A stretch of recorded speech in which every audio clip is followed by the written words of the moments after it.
tomoni ba détournement et ça la na kati ya mboka. Ram. Oyo, c'est le détournement le plus. Non, c'est le vol où est plus grave. Voilà. Où ba yibi ba congolais nyonso. Ti lelo, utikala ko jwa suite na ngote. Et ndeko kibasa maliba. Afandi wana azane à l'aise. Voilà. Na yebité ce que ezali pona ba relation ko baza nango ya famille na président de la République. Ça je ne sais pas. Makambo ya lampadaire. Voilà. Forage. Tout le monde a bimisi batu mosusu neti bakanga bango tout ça. Et pourtant la personne qui était citée c'était le ministre des Finances. Voilà. Mais Lelo Aza libre. Quand on veut parler de lui, on dit non, lui c'est un père de famille, tout ça. Voilà. Et pourtant, Constant Moustamba aussi c'est un père de famille. Voilà. Non, certes, il y a pouvoir des alliés verrouillés. Ok.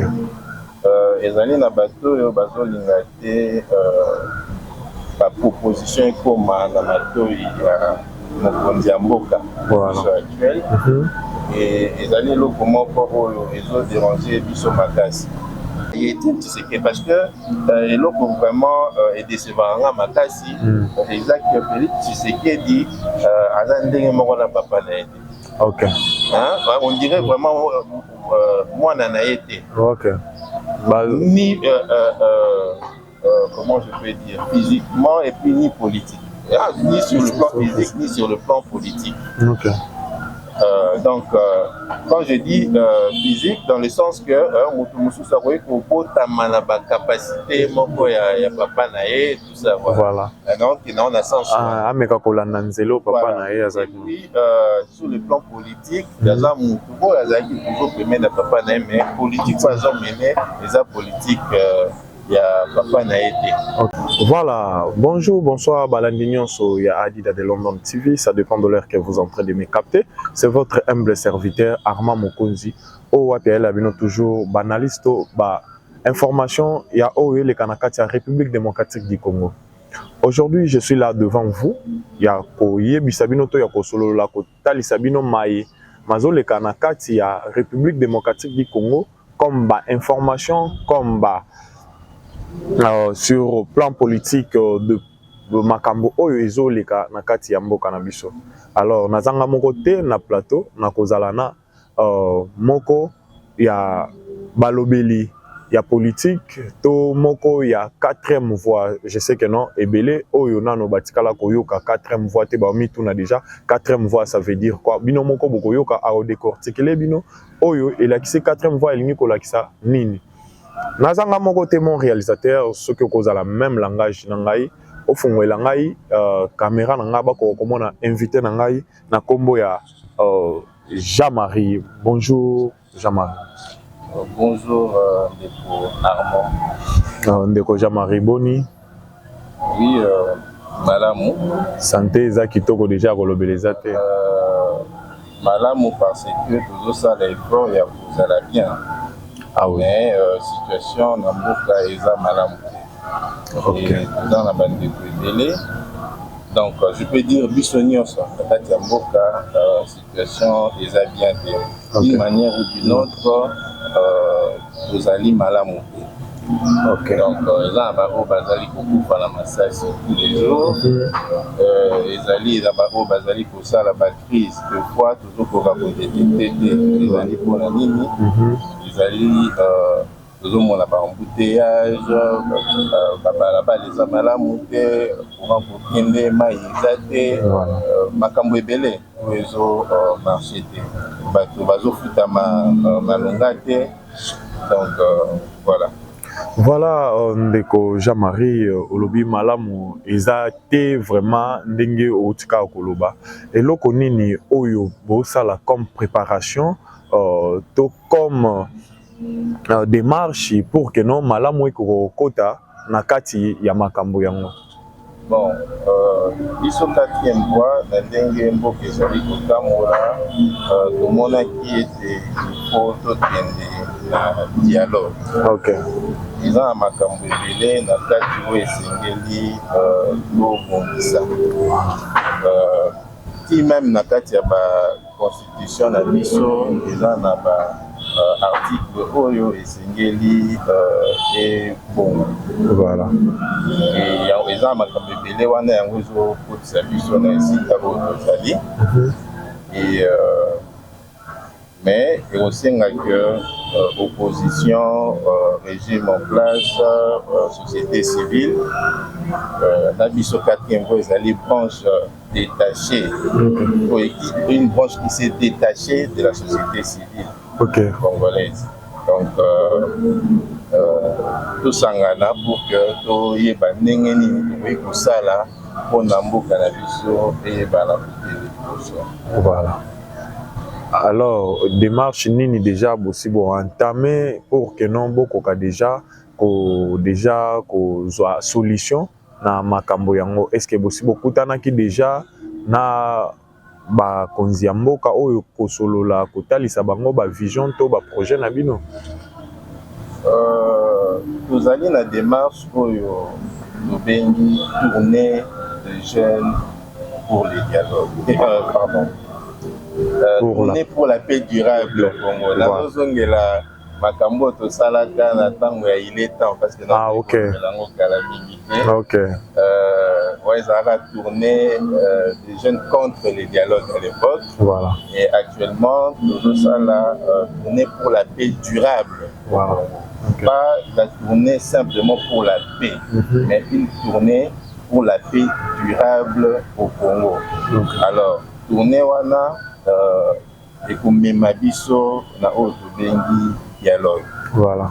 Et na kati ya démarche na biso tomoni opposants, tomoni société civile. Voilà.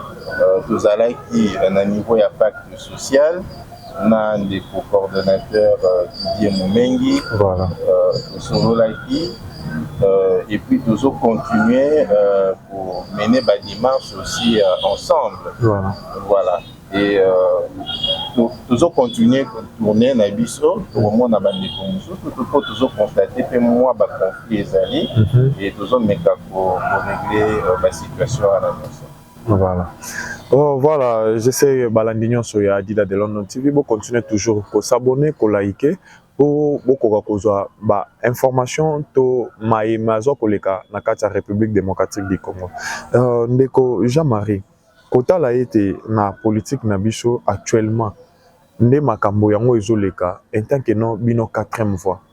Bazo yoka pe bino na ba idée na bino bozo ya nango, bazo considérer bino vraiment ndenge longo bani. Non, certes, il y a pouvoir ezali verrouillé. Ok. Ezali na bato yo bazolinga te ba proposition ekoma na matoi ya mokonzi ya mboka actuel. Et ezali eloko moko oyo ezodéranger biso makasi parce que ekopermettre te que avenir ya jeunesse ezala garantie. Okay. Alors, mboka nyonso etambolaka na ba penseur toyebi que même ba science tozali nango lelo et se développa grâce ya ba penseur. Voilà. Ya ba écrit, ya ba philosophe, ainsi de suite. Alors, biso moko na moko azali spécialiste na domaine moko songolo. Et eza eloko wana nde ekosala ke efaire marché mboka na biso ndenge esili. Et na situation oyo toza nango lelo na mboka eloko oyo esengeli ebouge principalement ezali oyo babengi affaire politique extérieure. Okay. Ya mboka. Okay. Tozali na politique extérieure oyo ezali bien définie te. Tozali na politique ya extérieure ya chauve-souris ou bien diplomatie ya chauve-souris parce qu'il y a une différence entre politique extérieure et diplomatie, mais souvent ils marchent ensemble. Donc au moment ministère des Affaires étrangères, tout ça, voilà. Et toujours constater que faut déjà dans la commise trop. Ouais. Et des fois, au monde, on va applaudir, Madame Wagner. Okay. Donc, ministre, ministre il y a Affaires étrangères. Ouais. Applaudir, c'est bien parce qu'elle est éloquente, en sens quand même elle a de l'intelligence, si. Mais ils ont échappé. Bon, je ne sais pas parce que domaine wana etambolaka mingi na politique d'abord principal, il y a le chef de l'État ou bien Moutou Azali chef il y a gouvernement. Okay. Ça dépend d'un pays à un autre. Donc actuellement dans notre pays, la politique wana est la politique qui a chef de l'État. Okay. Donc le chef de l'État c'est peut-être ça la bouée. Mais moi ma faute est allé mingi. En année bazo mener diplomatie en et pour ça la tique le Congo et comme manesika pour essayer. Voilà. Ouais. Alors nous allons déplorer en haut, mais je crois que le pôle à dialogue est là. Comme Kambouana nyonso to kolobia lango pe na kati ya dialogue. Za kati kengo za la makambo belé na ba paramètres nyonso nyonso kati kengo sali pona marche ya Congo ba makambo belé auto découvrir. Nous na ba constitution au nyonso eleka de la constitution il y a transition. Voilà. Ils ont ba makambo échangé na constitution en 2006 intention ezalaki nini tout ça. Alors que l'unité dialogue dialogue mon corps beaucoup plus large. OK. Parce que tu es dit que la mboka na biso nous a ba problème tribaux, ba problème ethnique. Alors, nyonso wana ekozala résolu. Il faut beaucoup plus large, ethnie ezala représenter, tribu ezala représenter. Donc il faut tout tenir dans un dialogue dans la dimension mususu. Ezala dialogue oyo ekozala tenir dialogue mususu eleka o batu bayekaka on a ça la partage ya pouvoir. Okay. Donc quatrième fois dans la vision mususu, dans la vision globale, il y a dialogue wana ndenge sengeli ezala. Et puis tu vas apporter expertise na vision. Voilà, j'espère que non balandinyo so ya Adiza de London beaucoup ki koyoka oyo ndeko Jean-Marie alobi na dialogue nde esika nini bakozwa solution ya makambo presque nyonso. Ndeko Jean-Marie kotala yete lelo na selon malobi na yo bato oyo tozomona lelo na kati ya est mboka na biso na habité 4e fois ce qui aussi besoin moyen ya kobeta tour to ya ko luka moyen nini ya koyeba kozwa solution na oyo esalemaka na est mboka na biso. 4e voie est en tina ya kobeta tour parce que 4e voie est dans toute l'étendue de la République. OK. Ça demande pas seulement que ngai coordonnateur na se déplacer pour na kini. Voilà. Chaque point est allé na ba représentant nango. Voilà. Et je suis en contact direct avec tous les représentants. Nyonso les Karalamboka, j'ai l'information à la seconde. OK. Donc ceux qui na lingi pe na yeba makambo sous en profondeur, je prends seulement mon téléphone, j'appelle. Voilà. Donc na point nyonso ya République. 4e voie est implanté na kati ya République mobile. Voilà. Sikoyo ndeko Jean-Marie kotala ete bato bazoyoka 4e voie par-ci par-là. Na yebi ke bato ba olanda biso ba loka ba tout na 4e voie oti kotalisa bango mais ba comprendre bango vraiment réellement te 4e voie eza nini rôle nango ezalaka nini po ba yebi kaka keno toza na pouvoir bato ba na pouvoir na ba opposant. Mais aujourd'hui, comment on a été que non, bah tu vas découvrir 4e voie, bah ça la kanini, na kati ya politique, to na kati ya mboka na biso Congo. Ndikoarment, na ba mboka nyonso ya mokili, okuta un régime en place. Voilà. Donc on va bien une première voie. Voir on a zoloba, ezali voie mongongo, ezali voie nzela. Voilà. Donc dans le poteau, dans le bi, Marango VOID. Voilà. Alors, on a un régime en place. beaucoup d'opposition. Bon, biso mingi en Afrique, il y a une opposition. Voilà. Mais dans l'Europe, tout ça, au monde, il y a parti de gauche, de droite, tout ça. Les républicains, les démocrates, ainsi de suite. Voilà. Voilà. Alors, l'opposition, ils ont représenté deuxième voie. Troisième voie, ils allaient caractériser de manière naturelle par la société civile. Voilà. Il y a un monde ceux qui dialogue, tout ces fois le régime en place, l'opposition à la société civile.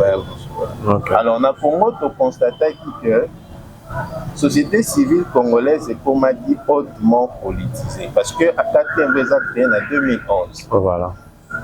La société civile congolaise est comme dit hautement politisée. Des branches au babengi jeunesse qui branche la société civile lobby dans le Congo. Lobby, mais tout ça dominé par les politiques, baso utiliser jeunesse, mais c'est total biso jeune en termes de masse, parce que c'est notre avenir qui est en jeu. Voilà. En termes de masse, nous allons majoritaire, nous allons la force pour les cas. Première voie pour les cas, deuxième voie pour les cas, troisième voie pour la société civile, la branche naïme. Voilà. Alors, tout se détacher de la société civile congolaise, pour créer branche Nabisomoko pour Tobengi en 4e voie. Donc, c'est une réalité congolaise, mais comme déjà pour la étendue, dans l'Afrique et dans Moki. Voilà. Alors, DP Kocha 4e voie. Voilà. Mais dans la 4e voie, et comment ils ont sous la jeune kakate. Là, les vieux, c'est là qui a idée à 4e voie, Balanda Bisso Kino Lelo. Donc, il y a mais non, but, il y a 4e voie. 4e voie, ils en ont 2 buts. Défense, la conscientisation, il y a peur. Okay. C'est ça le travail que Moussala Tozo Sala Nakati ya Boka. Okay. Alors, mais objectif Nabiso Ezali, bien-être, il y a peuple congolais. Alors, le pays a besoin de penseurs, le pays a besoin d'expertise, il y a dengue, tout ça. Et 4e voie, ils ont regorgé Makambouana Nyoso. Donc, pour que Congo et Bima, ici, quand ils allaient, ils s'engagent et l'État, Nanzela, pour le 4e voie. Voilà. Voilà. Bon, continuez toujours à s'abonner, à liker, j'espère que non. Boyoki, Maï, Oyo, Cordon, to Ndeko Jean-Marie, a au-dessus pour expliquer Bino. Ndeko Jean-Marie, Kota la Olobi 4e voie, et ça partout dans la République démocratique du Congo, en tant que non, 4e voie, ils ont représenté jeunesse. Mais quand la politique nabiso actuellement, tous les gens qui ont des jeunes, tous mis ça, mais tous arrivé kakate, ya ko koma ne sika oyo biso tolingi to koma. Tous génération moko sacrifié ou bien tous génération moko bazolo kaka ba utiliser biso. Idée nini oyo boza nango pour que non boko ko accompagner jeunesse to ko kapé ko récupérer to ba esika to ba place na kati ya politique na biso. Oui, et ça lisusu eloko bombarder. Tozomona ndenge nini ba politique bazolinga dans les années tu vois du pouvoir alinga ki la pesi oyo ça ndenge nini bazo préparer même bana na bango. Voilà. Alors, pour Nabango, il faut supporter que mon outil du néant voilà. Et que aïe pour diriger Boka. Voilà. Et ça, vraiment, c'est vraiment inquiétant ce qui se passe. Raison pour laquelle, quand on veut continuer pour ça, la Moussala Nango, jeunesse à Sengeli, Aïbana pour Fongola Misu. Parce que à venir, on a dans la sacrifier. Et puis, ce qui est beaucoup plus grave, c'est-à-dire que Bato, Bazan a pouvoir, Bazo ça les locaux à Malongate, mais Bazo Linga va continuer pour contrôler le pouvoir, va continuer pour tuer la vie bato oyo esengeli te. Voilà. Et toyebi ndenge ba élection elekaka na mboka na biso, ndenge elekaka na Afrique, na ba élection nyonso eleka na mboka na biso. Élection oyo eleka malamu ezali élection ya 1960. Ok. Ok. Mais ba élection nyonso oyo etikali, c'est etikala koleka malamu te. Ok. Ezali ba élection oyo ezali toujours contesté. Ezali pe moko ya baélément oyo esengeli tolobela na kati ya dialogue. Voilà. Donc lelo eloko ezomema ba rébellion, tous ces frustration. Puis yo kosepela oza na pouvoir. Mais est-ce que na pouvoir yango ozosalela yango bien? Ezofrustre bato mosusu. Voilà.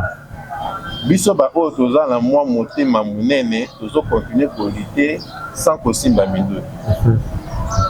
Mais eza ba oyo baza motema esuki. Donc, à qui a simi Munduki. Okay. Donc, quelque part, vous voyez qu'on condamne sévèrement la rébelleté. Parce que condamner Bango, les alliés, juste le fait que Bande Konabi soit basé pour pouvoir. Ok. Ok. Ok. Bande Konabi soit basé pour pouvoir.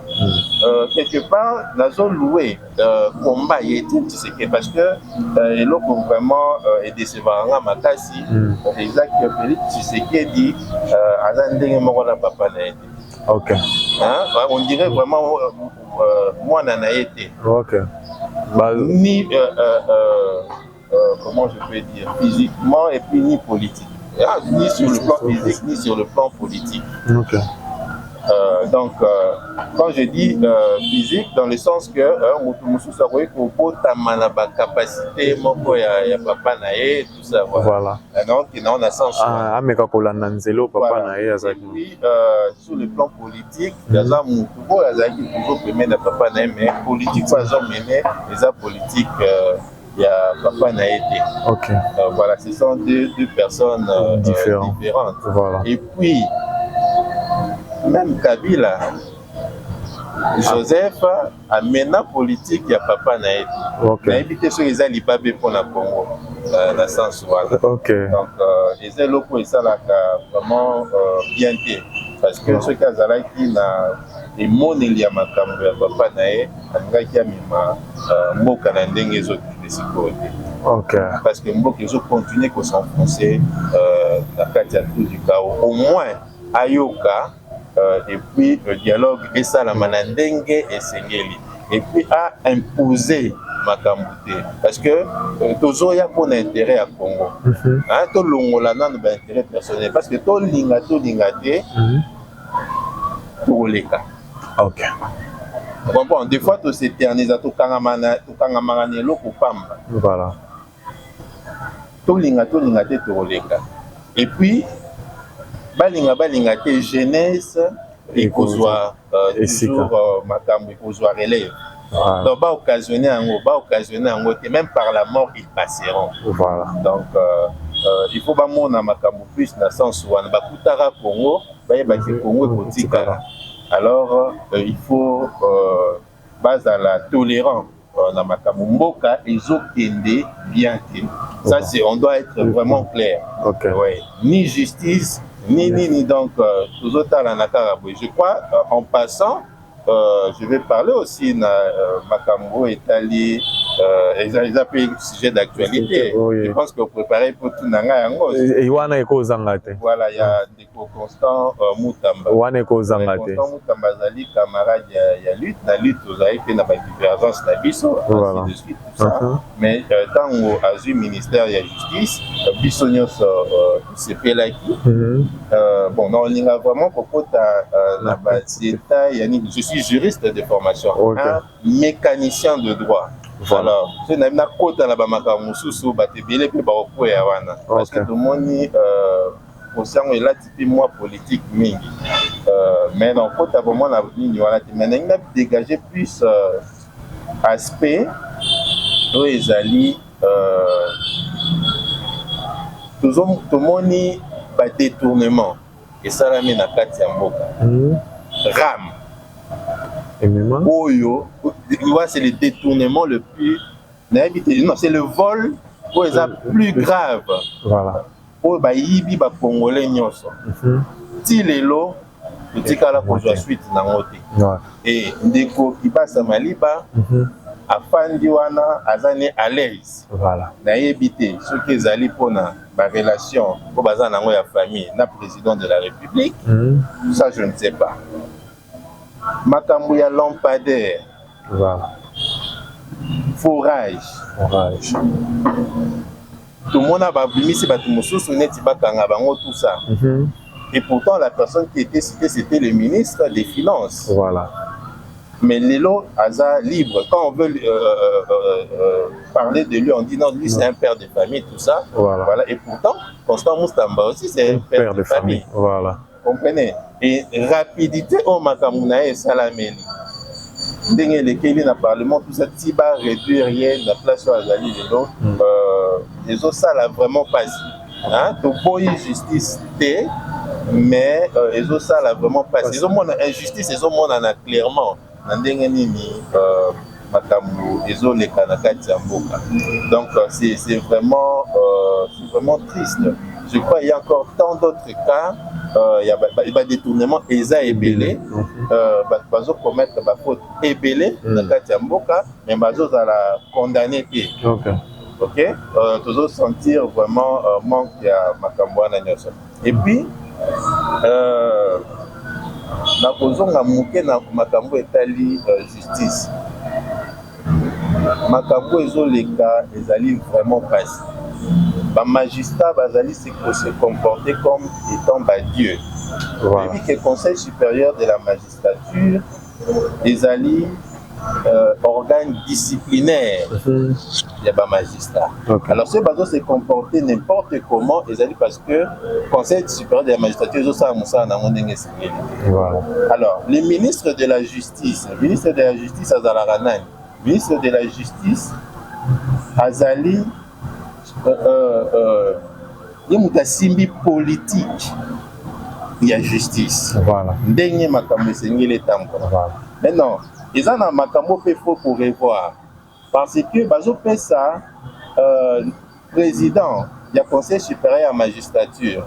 Donc, parce que président constitutionnel, d'office, président, il y a Conseil supérieur à la magistrature. Et puis, procureur, fait à cour à la cassation. Il y a Azali numéro 2. Il y a le Conseil supérieur à la magistrature. Mais par contre, parce que quand on a la Cour suprême, le président de la Cour suprême, le procureur général de la République, Baza, en réalité, rend mon corps. Voilà. Mais le président, il y a la Cour suprême, pour le président, il y a le Conseil supérieur à la magistrature, il y a une procédure des assises, Azali n'a préséance. Juste dans les différences, il y a préséance. Préséance, ok. Voilà. Alors, mais dans le Conseil supérieur à la magistrature, Pensi Bango rend, il y a premier ministre. Okay. Alors, ministre de la justice, Azali, maître, il y a politique, il y a justice, il y a ministre d'État. Il y a déjà, apparaître déjà inférieur par rapport à il y a conseil supérieur, il y a magistrature. Donc, il va occuper la fonction du président Donc, c'est déjà un problème sérieux par rapport déjà à rang. Ok? Voilà. Alors, quand on va passer mon ministère de la Justice, parce que même la Bible le dit, hein, il nous dit que Mboka, comment Mboka, et c'est l'État Mbola,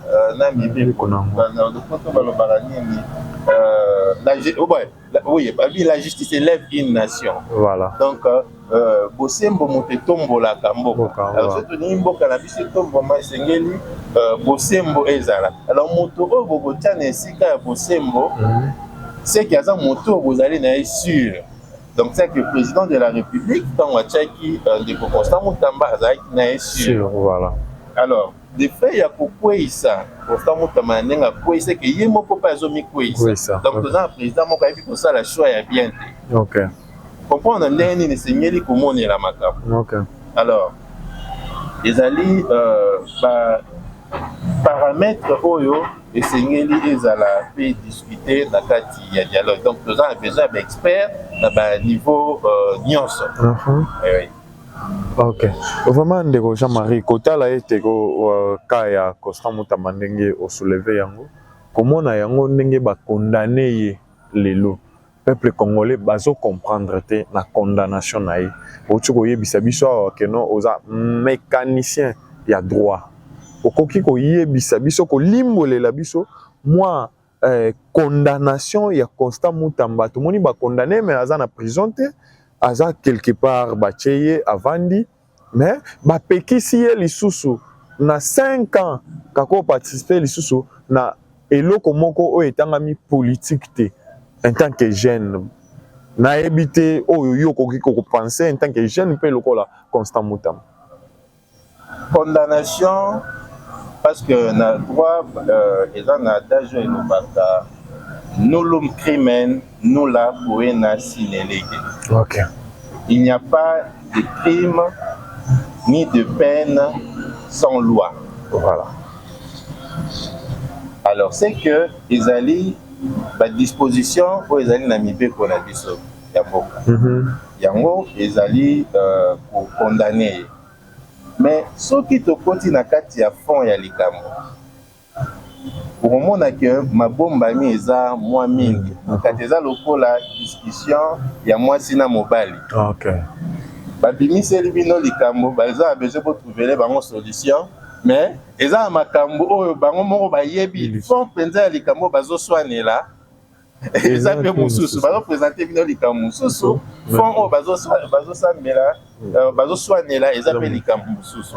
Donc nazo mona ngo lokola discussion ya mwasi na mobali. Et makambo belé échappé pe na droit et ba procédure ainsi de suite. Donc maintenant aspect oyo ezopesa eloko oyo ezosilitisa ba congolais mingi eza nini bato misusu bayibi de manière claire. Parce que quand on parle de détournement, c'est un vol intelligent. Voilà. Mais pour émonani clairement, bambongo, pour détourner, ils ont raté. Mais Moutou Azolande la bangote. 2 poids 2 mesures ou donc ils ont fait ça pour les kanda yamakasi. Et puis na kati ya histoire ya mboka na biso tout le monde a un mois na tel. Donc toujours vivre na kati ya oligarchie. Voilà. Moi na tel ndé wa ko préparer moi na ye donc bazo se remplacer entre bango. Donc c'est comme si ba congolais mususu bazati na té. Alors na quand de Constant Mutamba ezali jeune outil du néant. Voilà. Et ils ont dit que papa Mutamba Moutou a sali que Mutamba Zalawan. Donc, comment on donc a sali effort en tant que je biso ce tout monde qui va effort à sali parce qu'on a eu à militer ensemble. Alors, tout le monde a que on a nini ata ce qui est bongo. Mais pour nini n'attend na ye 42 batelemi bon ba l'équipe procédure mangu tiba comment merci Caro Tozali. Donc yango ils ont interpellé biso nyonso. Ils ont créé frustration na kati na biso nyonso ba jeune kolobaki lelo eza Mutamba lobi pe kozalanga donc pouvoir ezaka rapona bango tozo vivre na kati ya oligarchie et puis non seulement pouvoir ezaka rapona bango pouvoir bango bazo sala nango pe loko ya malonga te. Donc avenir ya jeunesse congolaise eza sacrifié. Voilà. Donc c'est ça le grand problème. Voilà. Alors, côté à venir sacrifier, il y a des jeunes congolais. J'espère que nous, aux jeunes, aux Azolanda, émission, et c'est quand nous sommes jeunes congolais, Téléma, Lamuka, Ezangonga, Tobunda, Tosangana, et Longo, Toko Wakobunda, pour venir na biso pe yaba na pe bakoko na biso. Na ebike bino bato tout bozolandanga boko tshela biso ba commentaire to boko poser biso ba question na kozonga et pas ndeko Jean-Marie pona ko ya ko poser ba même question ndeko Jean-Marie to bandi ko koma na suka ya émission na biso moi un dernier mot na mayenyo so uti koloba maawa balandi nyonso o bazolanda biso bakoka ko tirer moi leçon na o to tshikolo. Oui. Na esika oyo mboka na biso ekomi ezali kosenga dialogue et sala. Voilà. Et mboka na biso ezali ko subir battaque mingi. Bakoteli biso non seulement na gestion kaka ya l'État, mais bakoti tina kati ya batexte ya mboka na biso. Lelo armée na biso ezali affaibli parce qu'il y a eu brassage, mixage, tout ça makambo eza incontrôlé et toyebaki intention ya bato mosusu te et makambo elekaki kaka bongo. Je crois tous ceux se souvenir les sous constitution même il y a 18 février 2006 quand elle est acquis par la voie référendaire ou par le référendum parce que le référendum c'est vraiment la mingi quand elle est qui la voie référendum bato mingi ba votera pour non parce que ba yebaki continuité ba comprenaki eloko wana bien voilà mais tant ba lingaka ba bima pour ba marcher toyokaka ba leader politique wana que ce soit au bazaki na pouvoir Joseph Kabila que ce soit au bazaki na opposition même Jean-Pierre Bemba yemdalobaka que papa maman bomba mwana na ndako maloba oyo le général Kanyama akakoloba izara maloba général Kanyama mutu alobaka ngo liboso ezalaka Jean-Pierre Bemba. OK.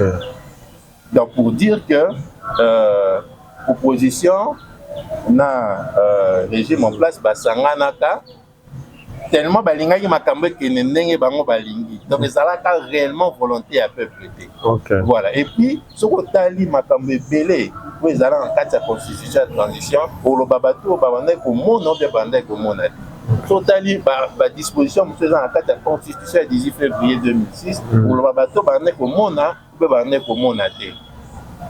Je comprends. Donc, on a un intérêt personnel. Mais dans le dialogue, pour le quatrième point, nous allons veiller sur tous les points parce que les gens ont point et la majorité a un point pour déjà de traiter. Et il y a un moment pour que le Congo est à mon même aujourd'hui, le Rwanda, ils ont blagué dans le Congo et ils ont pénétré le Congo, même si dans le service de renseignement. Ainsi de suite, tout ça, parce que Congo a un forceur naïe qui peut sauter. Il y a une vraie étude sur le cannabis, sur politique, il y a Afrique, parce que nous sommes des panafricains, donc il y a un paramètre ébélé. Et puis, ceux qui nous dirigent, ils vont commettre des fautes ébélées. On regarde comme ça, on se dit, mais est-ce qu'ils vont comprendre? Est-ce qu'ils comprennent comment fonctionne la politique mondiale? Donc, nous sommes et vous allez traiter na dialogue. Mais, comment encore nous allons chuter par les dialogues. C'est ce qu'ils doivent savoir. Alors, pas compliqué ma camouflage. Parce que le dialogue vous allez sous ta dialogue est le but que tu légitimer la mabé. Mais dans le dialogue, tu as ça et puis tu as position où ils allaient à peuple. Tu as un régime en place, dans opposition, place mon corps, de là mon corps, surtout soit décision mon corps pour l'avenir de Mboka. Ok, vraiment merci Balandinho Soya Adida de London TV pour continuer à s'abonner à liker. J'espère que nous vous sepeli na émission à l'élo. Ce qui est là comme o esengi bokloba to botuna biso to kopesa bino e yano to komema ba question na bino et pas ndeko Jean-Marie o ko répondre biso na ba émission o ekoya. Toza wana tozozela mituna na bino. Tozela ba remarque na bino par rapport ya émission à l'élo o eza première édition deuxième édition ezali tozana makambo ebele ya kolimbolela bino nandeko Jean-Marie na notre unité sur question sur la panafricanisme africain nano ba définir biso ngote tozana ngo tokoya yango o eza première édition bokomela biso bo commenter bo s'abonner bo liker et ko sala biso bien ndeko Jean-Marie merci mingi na ko répondre na invitation na ngai ya journal lelo merci ngana bino tokutani mbala sima sur une autre édition bye bye.